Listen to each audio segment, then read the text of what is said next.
The Kamala interview didn't go over well with Kamala stands. Big Kamala stand, but this is a terrible answer to the question the reporter asked. He asked for two specific things she will do to improve middle class economic outlook. She goes off on a tangent about her family and never answers the question, at least not for the 2+ minutes in this clip. Yeah, it's not going well with Kamala stands because it's policy-less. All right, let's look at it. Kamala Harris earlier today gave an interview to a single sit-down interview to local Philadelphia Action News. Okay, how is it policy-less? She literally outlined policies. Oh my god, Libophonics, dial it back, please. Okay. Okay. Okay, wonderful. Good. Awesome. Madam Vice President, pleasure to meet you. Thanks for your time today. Our audience appreciates your time as well. Of course. As you know, we're sitting here in a state and arguably in front of an audience that 54 days from now could decide the outcome of this presidential election. Yeah. You hear it more than I do. People want to know more about you and about your specific plans. At the debate the other night, you talked about creating an opportunity economy. Mm-hmm. I wonder if we can drill down on that a little bit. When we talk about bringing down prices and making life more affordable for people, what are one or two specific things you have in mind for that? Well, I'll start with this. I grew up a middle-class kid. My mother raised my sister and me. She worked very hard. She was able to finally save up enough money to buy our first house when I was a teenager. I grew up in a community of hardworking people, you know, construction workers and nurses and teachers. And I try to explain to some people who may not have had the same experience, you know, but a lot of people will relate to this. You know, I grew up in a neighborhood of folks who were very proud of their lawn, you know, and I was raised to believe and to know that all people deserve dignity. And that we as Americans have a beautiful character. You know, we have ambitions and aspirations. This reads as like too, maybe not as bad as like Hillary Clinton in general, but like too much space, too much filler. This is harder than a goddamn fucking Toei filler episode because they caught up to the fucking original manga type shit. You know what I mean? Anyway, you have an economy of words. You have a finite amount of time. If you are seemingly running out the clock, people are going to get annoyed. And dreams, but not everyone necessarily has access to the resources that can help them fuel those dreams and ambitions. So when I talk about building an opportunity economy, it is very much with the mind of investing in the ambitions and aspirations and the incredible work ethic of the American people, and creating opportunity for people, for example, to start a small business. My mother, you know, worked long hours, and our neighbor helped raise us. We used to call her, I still call her, our second mother. She was a small business owner. I love our small business owners. I learned who they are from my childhood, and she was... I will once again ask the question, what do you think is the larger number of voters in totality? People who own small businesses, people who want to start small businesses, or people who work for small businesses, or just work in general?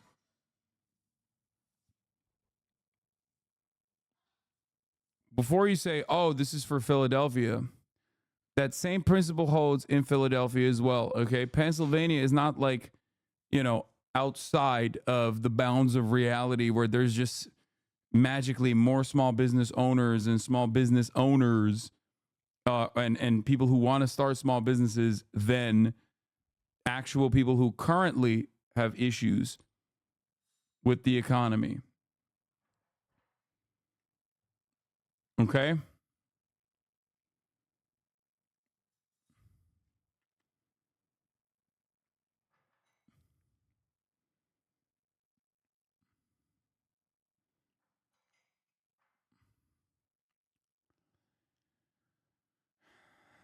Not everyone can be a small business owner. Why don't they get that?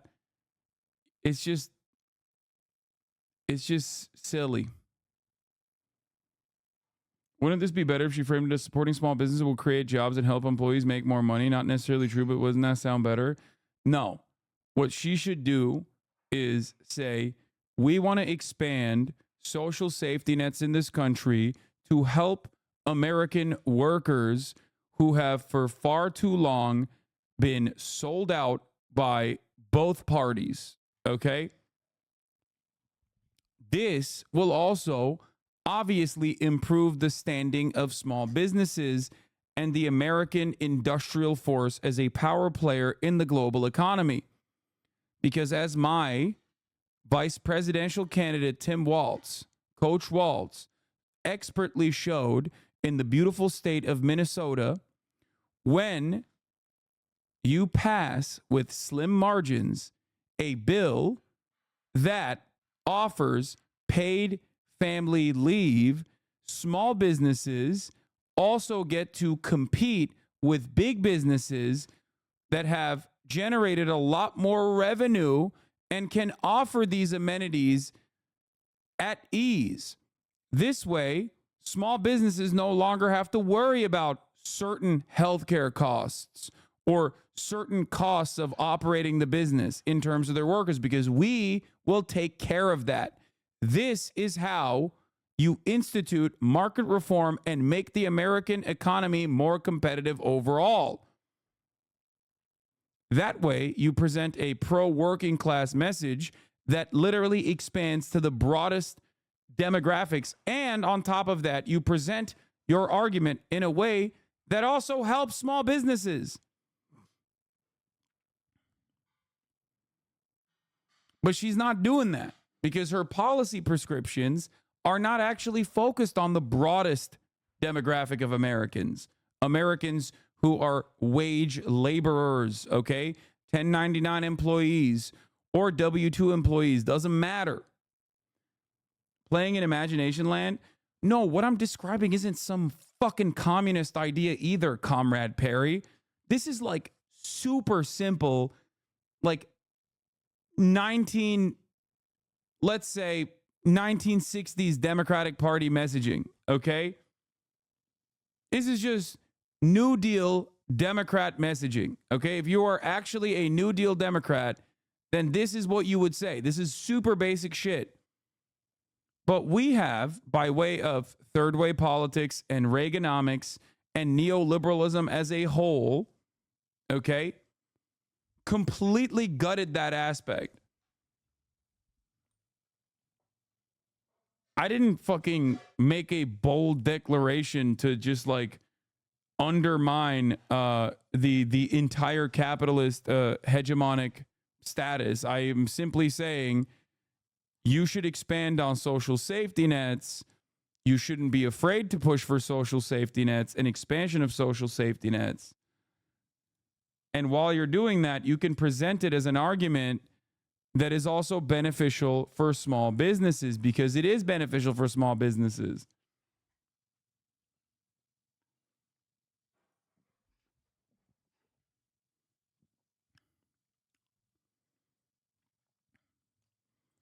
The problem with your thinking that our small businesses owners are simply our swing voters and working class people are already voting Democratic. No, you just made that up. You made that up. You made that up in your mind. You're saying small business voters or owners are swing voters. And what you're trying to say as swing voters is you're trying to say that they're right wing. Okay? They're right wing, but with a proclivity to vote for the liberal. Okay? What does that mean? What does a swing voter mean in the way that you're trying to use it? I also said that messaging around small businesses by pushing for policies that help everyone and then saying this also helps small businesses still arrives at the same point, that is pro small business.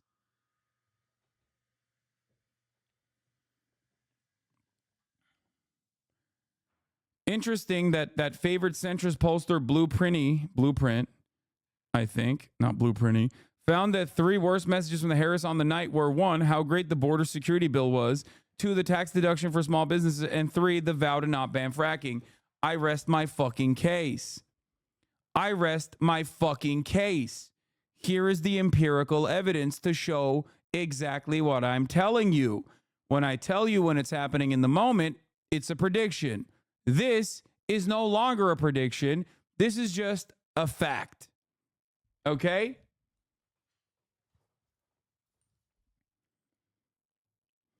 I love our small businesses. My plan is to give $50,000 in tax deduction to start up small businesses, knowing they're a part of the backbone of the American economy. 39% polling. I will not ban fracking. 31%.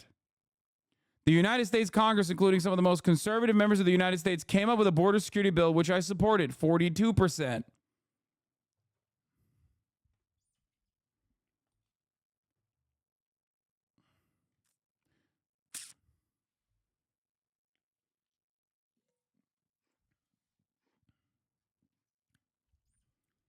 Let's look at some other ones.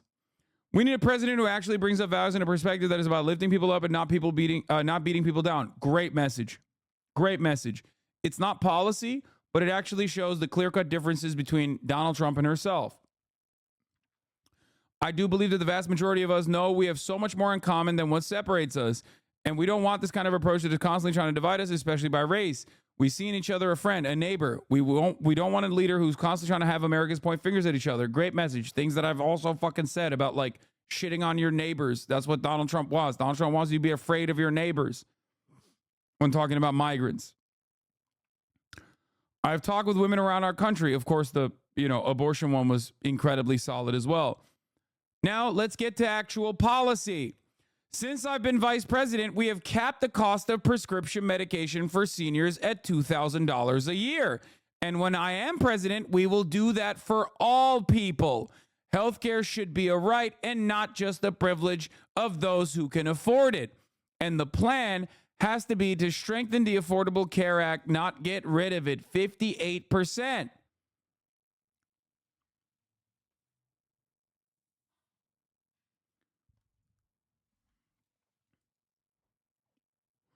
Interesting. So when I yell from the rooftops about how you should at least talk about expanding Medicare to Medicare eligibility to 55 years old to capture an entire group of high propensity voters with a policy measure that isn't even bold at all.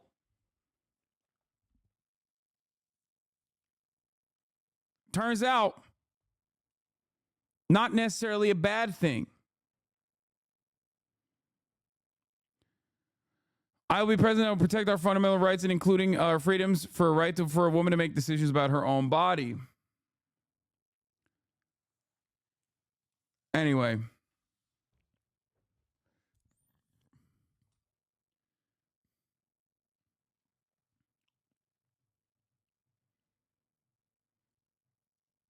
I really think, like you said, they're scared of Republicans, man, not like Obama doing it and lost it. So why are Dems more scared to be progressive when it's clearly on paper popular? It's not that they're scared of Republicans, it's that they're scared of their donors. That's it. It's not because the public demanded Joe Biden drop out. It was the donors that demanded Joe Biden drop out. And Nancy Pelosi responded to the donor pressure, not necessarily the public pressure.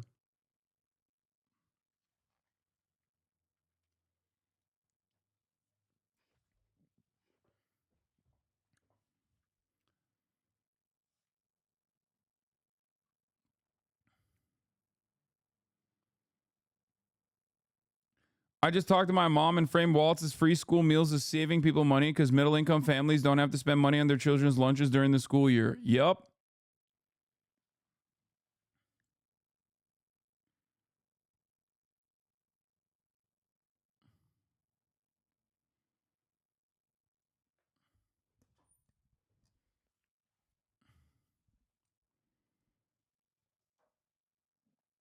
Anyway.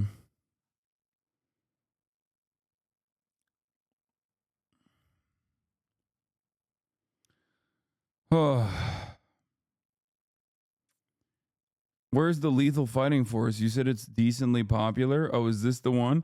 I believe in what we can do together that is about sustaining America's standing in the world and ensuring we have the respect so that we rightly deserve, including respecting our military and ensuring we have the most lethal fighting force in the world. Ugh, gross.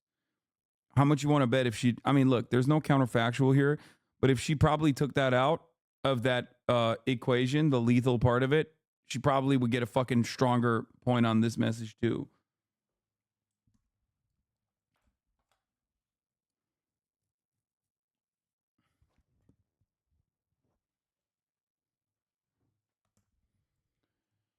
I didn't even hear the lethal fighting force part, though, in her conversation that night. 51% means it's not popular. I mean, it's pretty popular. You have to also look at, like, what's the most popular here, though. I think I will not divide us, but I will bring us together. And, like, Donald Trump is actually doing the unnecessary divisive rhetoric is not necessarily a bad thing, okay? Especially if you're going to talk about it expertly in terms of immigration, but you also need to call that out a little bit more.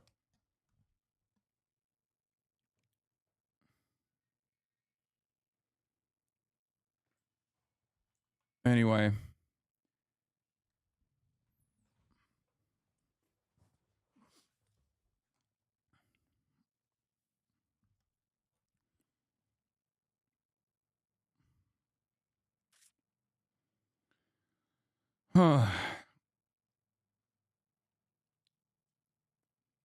interesting, most effective of the classic bring us together bipartisan pablum. Not surprising, also not too surprising that fracking is last. That's directed almost entirely at PA, the only swing state that has a lot of it, and most people aren't starting a small business.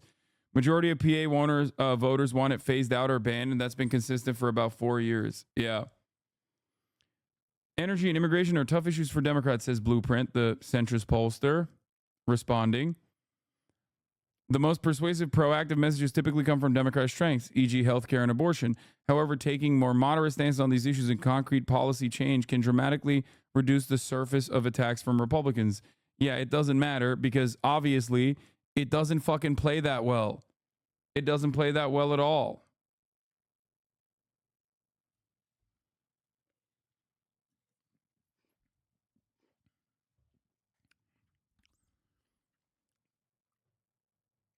Yeah.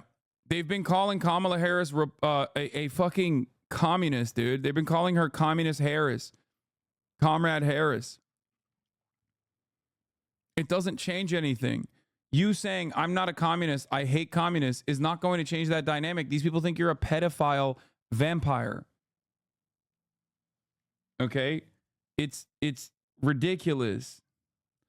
It's completely fucking ridiculous. It's so dumb. Pete Buttigieg, I can't believe I'm saying this, said it best in 2019. They're going to call you a communist anyway. Just point to things that actually help people. That's what he said. That was Pete fucking Buttigieg, Mr. Messaging himself, okay?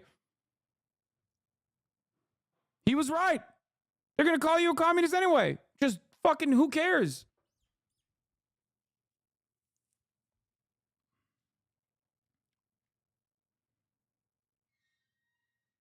Yeah, that was peak Buttigieg. A community leader. She hired locally. She mentored. Our small businesses are so much a part of the fabric of our communities, not to mention, really, I think, the backbone of America's economy. Can you please not reference sexual abuse? Wait, what? What did I say? My opportunity economy plan includes giving startups a $50,000 tax deduction. Reminder, the question to her was bringing down prices, making life more affordable. What are the specific things you have in mind for that? Yeah. I gave you guys what I would answer in this situation if I was Kamala Harris. I tied it back to Tim Walz. I tied it back to policies that have worked and messaged it in a way. Oh, it's because I said pedophile vampires. That's what it is. I mean, that's what the Republicans do say. What the fuck?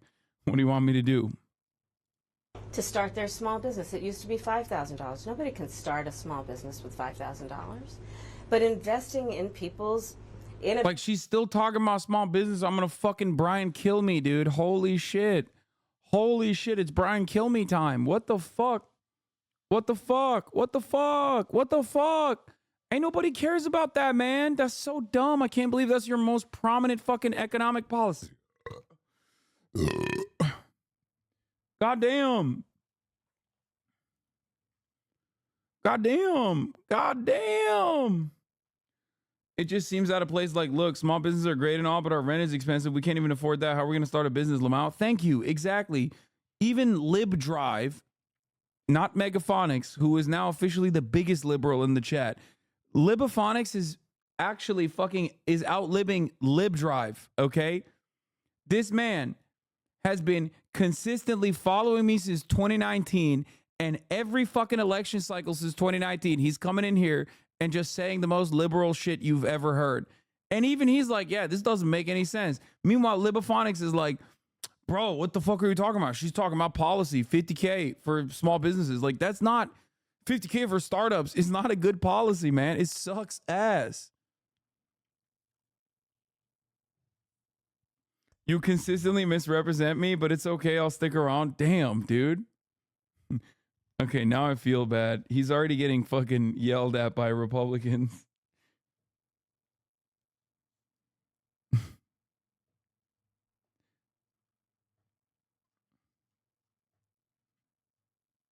We have to protect Magaphonics, okay?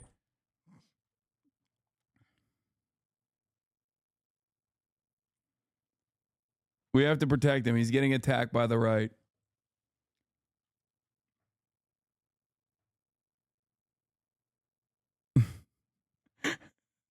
He got featured on Tim Pool, apparently. That's so funny. They put him on Timcast, bro. Oh, no. Innovative ideas and giving them the ability to go for it. Opportunity economy means, look, we don't have enough housing in America. We have a housing supply shortage. And what that means, in particular for so many younger Americans, the American dream is elusive. It's just actually not attainable. So part of my plan is to work with the private. She should have cut all of this and literally started with the American dream, especially for young Americans, is no longer a reality, okay? It's elusive. It's no longer a reality. We need more houses so we can fix the goddamn housing market so that rent prices come down. The rent is too damn high. We don't have a housing supply shortage. Why is she lying? Oh, in high density urban areas, we do have a housing supply problem. Of course, across the board, when you look at the entirety of the United States of America, we do not.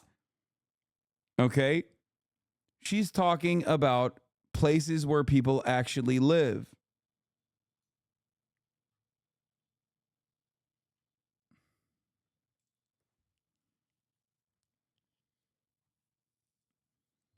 Now, of course, there are still places in even in high density urban areas where there's like still a bunch of fucking empty apartments. That is also true.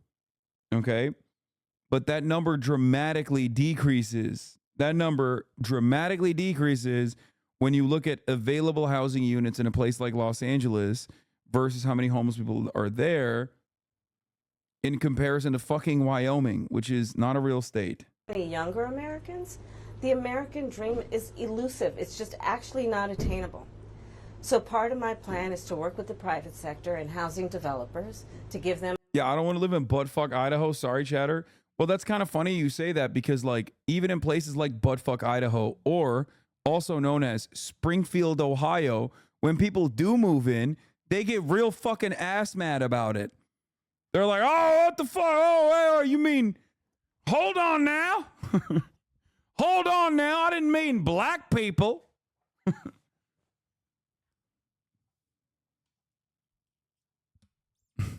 I didn't mean like that. They must be eating the dogs or something. A tax credit to be able to partner with us as the government to build, and my goal is 3 million new homes by the end of my first term. In addition, to help people. I hate this. I hate this shit. I want her to fucking be like, listen, we're making a jobs program, bitch. We're making a fucking jobs program. We got to build some goddamn houses, okay? I'm going to put these motherfuckers to work. Good, high-paying jobs so you can build some fucking houses once and for all. Federal jobs program, okay? I'm opening up the money faucet, and I'm giving motherfuckers money. I'm giving you money, okay? You want to build a house? I'm going to give you money, okay? I'm going to give you the money to make the house. Not $50,000 to buy the house. I'm doing a federal jobs program. We're building housing units, 3 million of them. You're writing Kamala fanfic, bro. She's never going to say this. I know she's not. I'm just telling you how sick it would be if she did. People who just want to get their foot in the door, literally. And so giving first-time home buyers a $25,000 down payment assistance to be able to just get in the door, and then they will do the work that they need to do to save and to pay that mortgage and to build wealth for themselves and their family. These are some examples of what I mean when I talk about an opportunity economy, and a lot of it has to do with just the community I was raised in and the people that I admired, who work hard, and deserve to have, their dreams fulfilled because they're prepared to work for it. She has still yet to talk about the $6 she's going to give every American taxpayer so they can avoid the top of the hour ad break, which is, in my opinion, kind of fucked up. I thought the Hasan voter block was a very important constituency of 28,000 voters in the state of Pennsylvania, specifically in Erie Township or Erie County. Okay. And we are all undecided voters deciding whether or not we're going to vote for Kamala Harris or the couch. Okay. And there has been no movement on this front at all.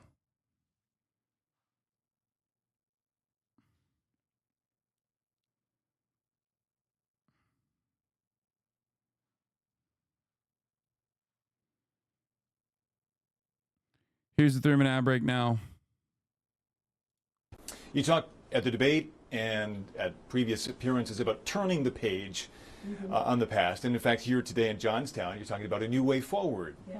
I think some people have a question, given maybe your current role as Vice President of the United States, how different you are from Joe Biden. And so I wonder if there are one or two spots, policy areas or approaches where you would say, I'm a different person. Well, I'm obviously not Joe Biden. And, I offer a new generation of leadership. And so, for example, thinking about developing and creating an opportunity economy where it's about investing in areas that really need a lot of work. And maybe focusing on, again, the aspirations and the dreams, but also just recognizing that at this moment in time, some of the stuff we could take for granted years ago, we can't take for granted anymore. For example, another plan that I have that is a new approach is to expand the child tax credit to $6,000 for young families for the first year of their child's life, because that is obviously a very critical stage of development of a child. And a lot of young parents need the help to buy a car seat or... This is actually a really, really great graph that a chatter brought forward that actually kind of corresponds to the point I'm making in terms of like housing availability, like vacant units versus homelessness. So if you look at like the top 20 cities where you have the highest ratio of vacant homes to people experiencing homelessness, number 1 is Detroit. Number 2 is Syracuse, New York. Number 3 is St. Louis. Okay. Number 4 is Lakeland, Florida. Now, when you look at this ratio of available units to homelessness, okay, you immediately recognize one thing, okay? Why is it ordered like that? I don't know. With the exception of Chicago, Illinois, okay, a lot of these places are places where like industry is left. There used to be life there. There used to be a city there. There used to actively be people living there. Okay. But it's no longer like a very densely populated area. And there's still a shit ton of homelessness there. even though there is a lot of vacant properties.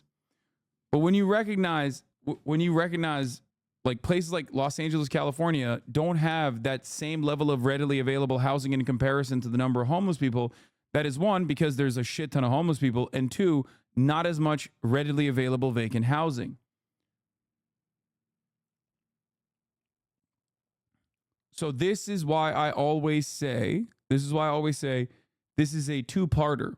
There's certain aspects that people immediately cast aside as like NIMBYism or whatever. That is true.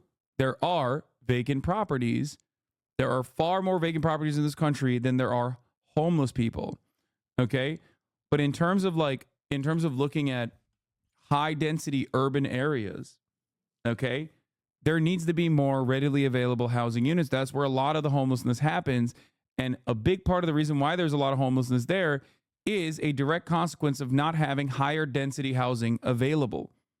Okay?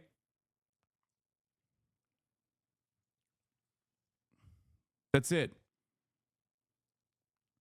Ultimately, though, this problem completely stems from treating every single homeowner, treating their house as not a place for shelter, but instead a place for shelter and also an investment vehicle. Okay, your house is your asset that you can leverage against. Your house is what you your house is what you borrow money against. Okay, your house is your nest egg. Your house is your retirement. Your house is the only way that you can generate generational wealth in this country. Okay? Do you get it? That is part of the reason why big businesses have been able to completely capture this marketplace, overtake it, and use many of the policies that have been implemented for years and years in an effort to make it easier to purchase a home and keep that home into a system that is fundamentally broken. That's why the idea for a lot of people is that like your value is never supposed to go down. It's always supposed to go up. No one actually treats it like a fucking investment. You get to have your cake and eat it too. In the United States of America, you get to have your cake and eat it too. Your house is your place of shelter, but it's also your capacity to generate generational wealth. So all of a sudden, it's not just shelter, but it's also an investment vehicle. Okay? What the fuck? What do you mean? I purchased this house. If the price goes down, you're fucking up my bag. That is the problem. This is why I always say we have to decommodify housing.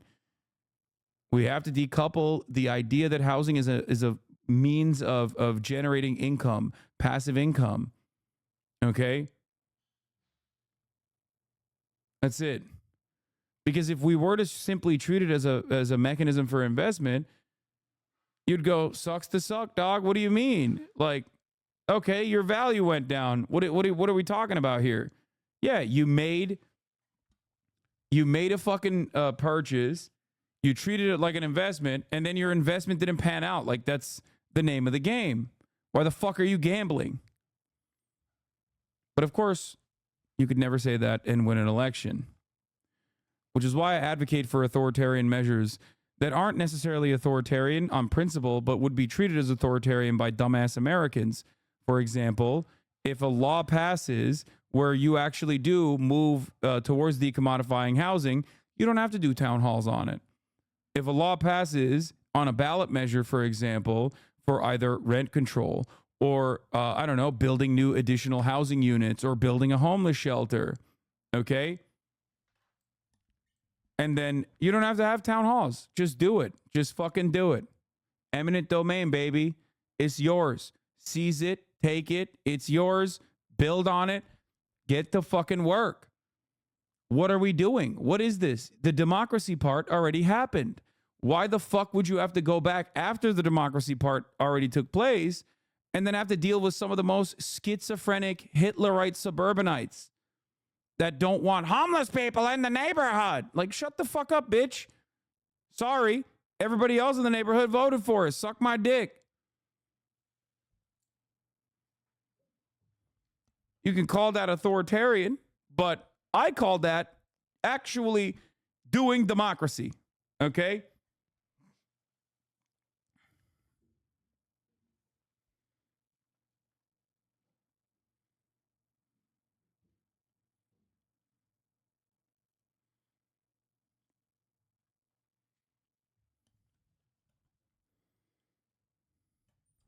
Those homeless will shit on their sidewalk anyways, regardless, Lamau. No, dude. I want those homeless to shit in a bathroom, in a fucking permanent housing unit. Nobody wants to shit on a sidewalk, man. You know what I mean? Ain't nobody wants to shit on a sidewalk. They want to shit in a bathroom, okay? Like even here's the thing. Even animals, feral animals understand the necessity for shelter, okay? It's not even like a obviously human need. It is an obviously animal need. You know? What are we doing?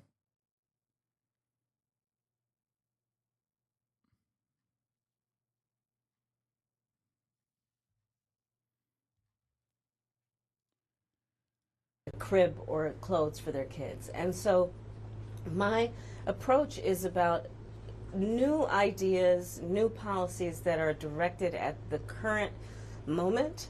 And also, to be very honest with you, my focus is very much in what we need to do over the next 10, 20 years to catch up to the 21st century around, again, capacity, but also challenges.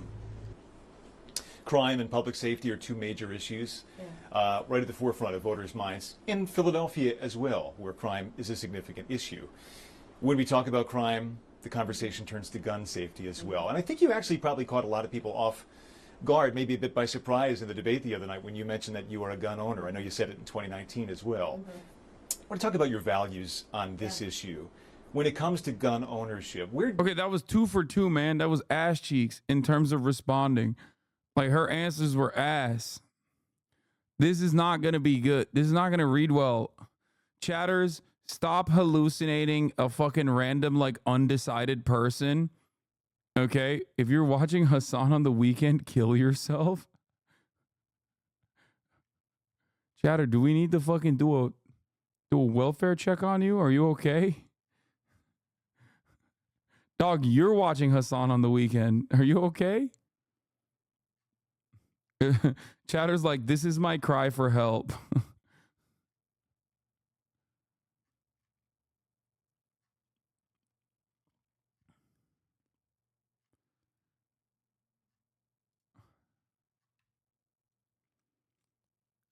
do you draw the line in America on gun ownership and gun use? Well, like you said, Brian, I am a gun owner, and Tim Walz, my running mate, is also a gun owner. We're not taking anybody's guns away. I support the Second Amendment, and I support reasonable gun safety laws. Part of my approach to this is I was a career prosecutor for most of my career. I have personally prosecuted homicide cases. I have personally looked at autopsies.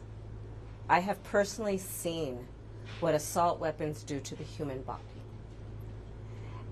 Dexerto posted there, who are you watching this weekend tweet they usually do. Guess this shadow took a person that you were listening to the tweet. Oh, God, I hate it. I hate it when Dexerto fucking mentions my name because it just like brings the crazies in here so aggressively. And so I feel very strongly that it is consistent with the Second Amendment and your right to own a gun to also say we need an assault weapons ban. They're literally tools of war. They were literally designed to kill a lot of human beings quickly. I say we need universal background checks. The majority of NRA members support that. Why? Because it's just reasonable. You just might want to know before someone can buy a lethal weapon if they've been found by a court to be a danger to themselves or others. This is like probably the strongest she is on all three of the questions so far. Again, not enough Riz, But she's right. You just might want to know. 2 final questions, if I might. Sure. On the appeal of the man you were running against, as you drove here today, you likely saw a lot of Trump signs. Mm-hmm. He has an historic appeal in this country. And as you are someone running against him and trying to understand that, I wonder how you distill it. What do you understand his appeal to be? And how do you speak to his voters? Or maybe people who just share his values but are open to something else? I, based on experience and a lived experience, no. In my heart, I know, in my soul, I know that the vast majority of us as Americans have so much more in common than what separates us. And I also believe that I am accurate in knowing that most Americans... Yeah, question for chatters in here that always are like, no, you don't understand, she's actually popping off on this, or no, you don't understand, she's actually popping off on that. Is she popping off on this for you? Not for some like undecided mythical voter that you hallucinated that is going to be really responsive to the things that she's saying. But instead, like, does any of this shit appeal to you or anyone that you know?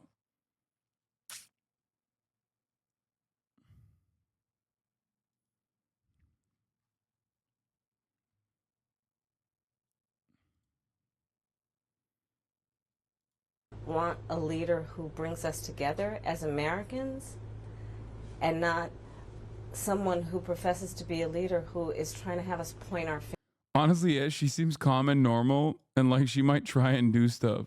Still not swung to vote for her yet, though, because of Gaza.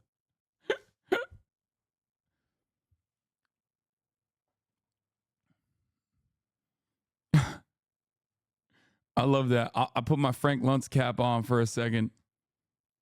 Okay. I love when I hear from chatters who are like, listen, I like the vibes. Okay. But also, I don't like that she's facilitating a genocide. So I'm probably not going to vote for her, but I like the vibes overall. Fingers at each other. I think people are exhausted with that approach, to be honest. I don't think the mythical voters are on the Hasan Ivy stream. No, of course not, because they don't exist, chatter. That's what I'm saying. Remember what I told you. Every American voter, okay, and non-voter as well, has like 5 immediate priorities. And you can look at that list as a hierarchy of need, right? Every American has this. Every human has this, right? Immediate priorities. And if you want to capture the broadest segment of society, you got to look at what their fucking priorities are. Not by people who are responding to polls necessarily, or like, what issue do you think the Democrats should be covering? But like analyze what is happening in terms of like people's material conditions. Rent and cost of living is a massive priority for the broadest subsects of the American population. Okay? If you honestly look at that, recognize it, prioritize it, put forward clear-cut policy prescriptions to this issue, okay, you will be able to capture the attention of a lot of people. You have to also obviously make them believe that you care about this shit.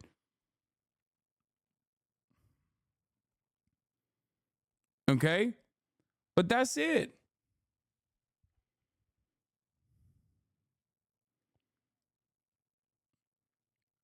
Like, politics is as simple or as difficult as you make it. I think people want a leader who has common sense and tries to find common ground. I'm supported by over 200 Republicans who worked for both Presidents Bush, John McCain, and Mitt Romney.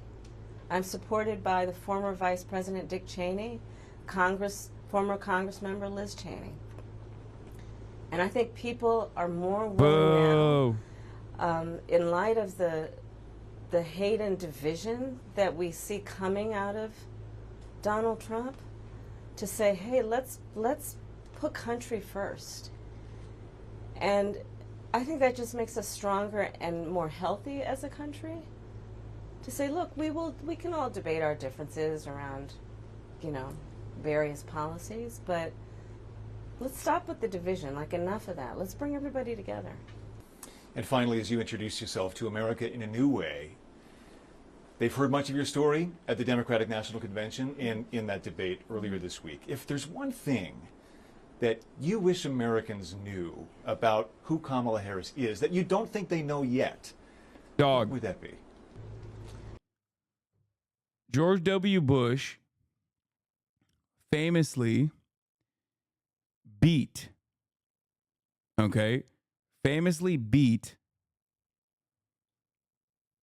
both he didn't beat Al Gore, but, you know, he stole the election from Al Gore and beat John Kerry in 2000 and in 2004.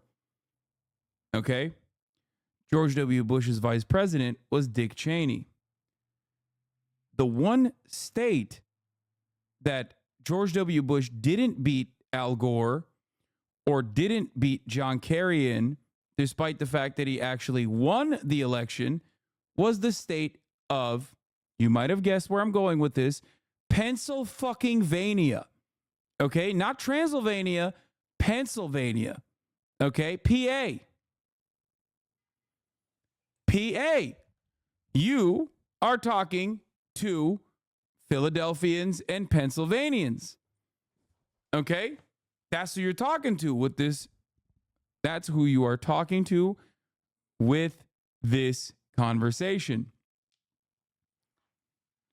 Why are you bringing up an unfavorable person who doesn't even have a constituency in the Republican Party, but never won Pennsylvania anyway, even when he was the vice president? There is no good reason to invoke the name of Richard Cheney when you are trying to win Pennsylvania. Look to the issues that Pennsylvanian voters care about and try to win them over. Stop running to the bottom. Stop running scared. Stop imagining some fucking weird, like, neoliberal centrist Pennsylvanian out there who's like, well, I really want a reasonable person who's going to bring back the war criminals of the past that I fucking despised and never really voted for. And I did vote for Donald Trump after I never really voted for George W. Bush. And also Donald Trump literally ran against George W. Bush and made Hillary Clinton look like George W. Bush. But actually now I'm going to change my mind and vote for the person who George W. Bush's vice president, the fucking demon himself, endorsed. Who is this for? Who? You might as well talk about Viktor fucking Orban. At least I don't know who the fuck he is, and he sounds like a villain from a comic book. Who? Why are they so stupid? Why? Why are they so stupid? It's like you want to win, right? You want to win, right? Like, you don't want to lose. You want to win. You want to win with, like, the shittiest narratives possible. You want to win with the shittiest policies possible. You want to win by pushing neoliberal policies. Fine. But you still don't have to fucking mention Dick Cheney endorsing you. That's not a thing. That's not a thing that voters care about. How far is your head stuck up your own fucking asshole to think that, like, normal Americans are like, oh my God, Dick Cheney is endorsing her? Well, by God, I never voted for him. And I voted for the guy who positioned himself against Dick Cheney, but now I'm going to actually swing in the other direction. Most people at this point either don't know who the fuck Dick Cheney is, or they do not remember him fondly. The broadest majorities of the American population have recognized the Iraq War as an abject fucking failure. Okay? That's the starting point. People either think it's an abject failure or their son got their shit blown off for Dick Cheney. Okay? That's how they remember Dick Cheney, as the guy as the guy responsible for why they only have a fucking urn full of their son's ashes. That's what they know Dick Cheney as, the guy responsible for that. They don't know Dick Cheney as like some elder statesman that's like really reaching across the aisle. Like, the fuck's wrong with you?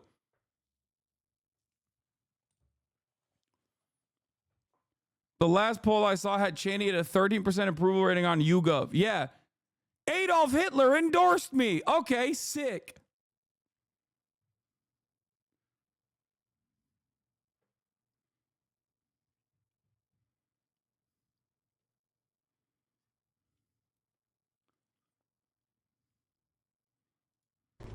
I don't know. I mean, probably it's not very different from anybody watching right now. I love my family.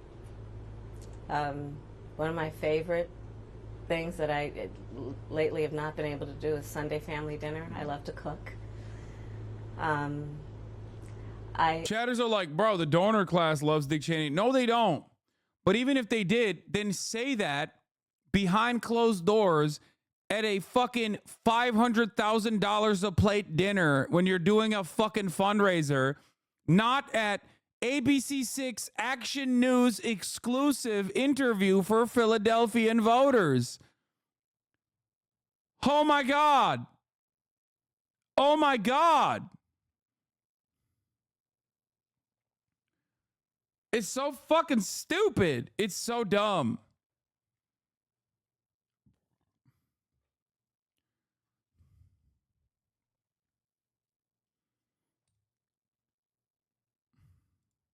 I have incredible friends. My best friend from kindergarten is still my best friend. I think that, I mean, I have a career that really, and I said it the other day, you know, I don't think mentioning Dick Cheney matters. When you have 11 minutes and 19 seconds to make your case in an exclusive interview to a local news station, specifically in the fucking heartland of the state that you are trying to win, that you are most likely going to lose and then lose the election to Donald Trump on, you probably should be using your time wisely. Stop making excuses for Democratic Party operatives. Stop. You are not paid by the DNC. And if you are paid by the DNC, you should listen to what the fuck I'm saying and then get that message across to the goddamn presidential candidate instead of chirping in here and trying to defend the shitty fucking advice you've given her if you actually are a staffer for the Kamala Harris campaign.